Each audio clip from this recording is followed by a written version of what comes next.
Hello there. So, talking about how to have a meaningful conversation today, and that does mean sometimes doing more than just discussing the fact that filming has resumed for the second series of the Mandalorian, and hurrah for that, right? But now's the time to champion deep and meaningful conversations. And that's what I'm aiming to do with this video here today. Aristotle once said, "It is the mark of an educated mind to be able to entertain a thought without accepting it." And I think that's a great place to start with regards to having meaningful conversations. There's a wide range of emotions that might occur during these uncertain times.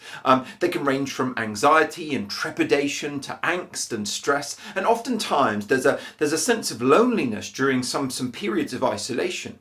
Wherever you fall on the spectrum, it's important to note that there are things that we have the power to control and those that we do not.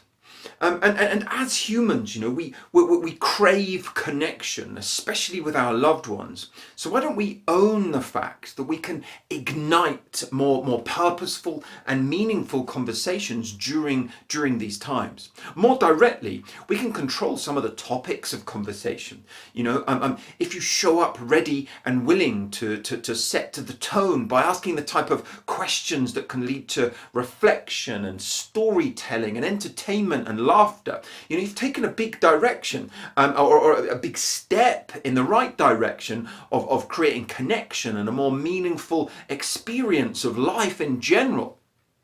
And why is it important? Learning to start and develop meaningful conversations can be a relief to people who feel isolated during these times. Isolation can spark an anxious voice in your head, and having meaningful conversations can lower that voice, can turn it down, and can shift perspectives and thoughts. Deep conversations can attract positivity with much more ease too. It's not everybody's cup of tea to engage in deep conversations. You can help others to find them appealing by making them enjoyable and making them safe. Deep conversations, become a more attractive proposition when we talk about, deep topics and real things. Gossip rarely leads to deep conversations. Those who appreciate life know the value of real things. They find it easier and more natural to engage in deep conversations. And others might find it difficult to understand them or the point in them if they're entrenched in a more sort of superficial small talk style all or most of the time. But one way or another, deep conversations can also act as medication and meditation. They can be a tonic for a troubled mind in a variety of different ways. And these conversations can also make you happier. People have more, or people that have more kind of substantive conversations with others tend to report a greater sense of well-being than those who only engage in small talk, at least according to research led by Matthias Mehl, a psychology professor at the University of Arizona. And those findings, first reported in a 2010 study of 79 college students, have recently been replicated in a larger unpublished study of 500 adults, led by Anne Milek, a postdoctoral researcher that was working with Dr. Mehl, and I've been reading that paper. I'm going to share 5 actionable tips that can help anybody to create more meaningful conversations. Darnie Jones once wrote, "Whether a plane to Singapore, a subway in Manhattan, or the streets of Cincinnati, I search for meaningful conversation wherever I may travel. Without it, I believe we lose the ability to not only understand others, but more importantly, ourselves." So firstly, be bold. It starts with you. Making meaningful conversations means that you are interested in meaningful things to talk about. It means that you are a thinker and a dreamer and someone who enjoys delving into the finer depths of life sometimes. So get bold with yourself and let go. You may be playing it safe and holding back from some of the possibilities of opening up something interesting and fun and revealing and juicy, as well as topics that you are passionate about, that resonate with you. Ask about topics you feel strongly about or are curious about and wish to explore further. For example, Secondly, ask questions. Asking questions and actually listening to their answers is a great way to help people to open up and talk about the things that they actually care about and to share part of themselves. Not everyone will, but more people than you think. Rick May once said, conversation isn't about proving a point. True conversation is about going on a journey with the people that you are speaking with. I love that idea. Questions that allow them to talk about their passions or to tell you a story are good, or to share fun with you, enjoy. Be a bit like a journalist or a detective or a curious scientist. Questions that invite only yes no answers that are a bit limited.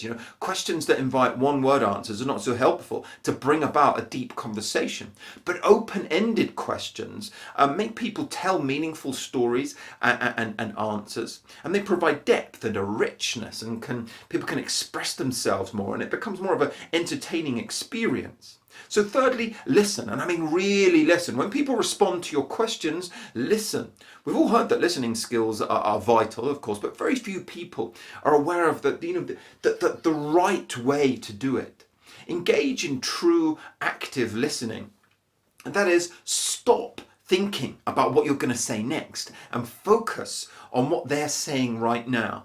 Be curious and ask to hear about more from that person or what interests you. Listening isn't just shutting up. Listening is having nothing to say. And there's a difference there. If you just shut up, it means you're still thinking about what you want to say or what you wanted to say. You're just not saying it at that moment. So next up, communicate with honesty. With trust and without judgment. Suspend. No one likes being judged. So communicate while suspending judgment. And the conversation's going to open up and things have the chance to go deeper. Honesty, trust and open-mindedness are key ingredients. Let conversations steer in any direction. If you can empathize with that person and them with you, then you're well on your way to having a deep talk or something that's going to touch you both. When you're with people or a person that you have a good relationship with, let yourself go. Talk from the heart. Whatever diverse topic you cover, or even if it's current affairs or abstract discussions or reflecting upon some recent experiences, create a safe environment for deep conversation by being trustworthy and non-judgmental.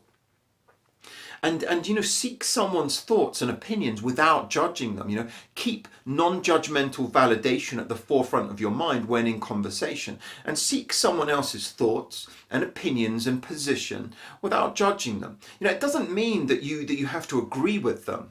Validation is taking the time to understand what their needs, wants, dreams, and aspirations are.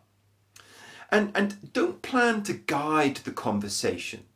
Reveal yourself in only the most universal of ways to begin with. Drop your personal agenda. It can scare people if you've set, a direction in place. Making meaningful conversation is not necessarily an invitation for therapy, though it can be therapeutic. I love that Oscar Wilde quote. He once wrote, "Conversation should touch everything, but should concentrate itself on nothing."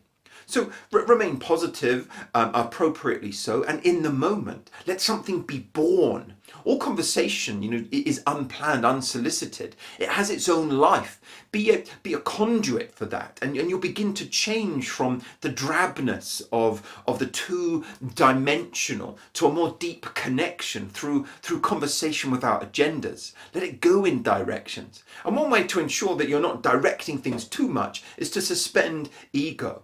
Ego suspension is putting your own needs, wants and opinions aside. Consciously ignore your desire to be correct or to correct someone else. It's not allowing yourself to get emotionally hijacked by a situation where you might not agree with someone's thoughts, opinions or actions. You don't have to agree. Just suspend your own ego and let a conversation go deeper as you both or as you all feel safer. And then you let it flow. You stop thinking so much and you let it happen. You let it flow. You enjoy the richness and the diversity and the freedom, the stimulation that arises. Each person, no matter who they are, has a wealth of knowledge and skills and experiences that we know nothing of. They have passions and fears and hopes and dreams and stories and things that are going to make you belly laugh, that have shaped who they are and what they believe. They have a sense of humour and human emotions, just like we all do. And there's so much to discover in every person and every conversation. Yogi Berra once said, "It was impossible to get a conversation going. Everybody was talking too much." I love that. A lot of times people feel as if they need to make a conversation meaningful, almost like forcing it. But it doesn't need to be forced. Be gentle, be well-intentioned, let things flow as you question, inquire, suspend judgment, suspend ego, and dive deep. Cut through the weather and the social niceties and ask about something real and interesting, and then listen actively. And it's going to lead into a deeper discussion or another topic or a similar experience that you've had that you can share. And after that goes on for a while, it'll continue, to flow naturally. And there you have it. I hope you go on to enjoy your more meaningful communications and conversations. And I think you'll feel so much better for it. That's it today. Do subscribe to this channel to get notifications of my latest videos as they happen. Do go visit my college website for details of our upcoming classroom-based courses and all of our online courses as well on topics of hypnotherapy and self-hypnosis and so on. I send you my very best wishes. Goodbye for now. Remember, this is the way.